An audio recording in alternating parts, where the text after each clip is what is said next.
How to turn off make recent fields available offline. Hello guys, if you want to turn off this option, first step, go to application, sheets, and click this option and go to settings.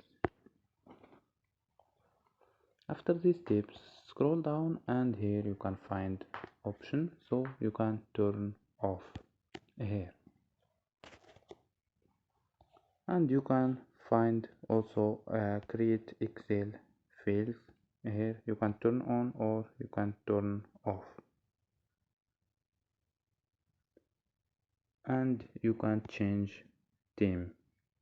You can click dark, you can change to dark theme or light theme. So don't forget like and subscribe. Bye.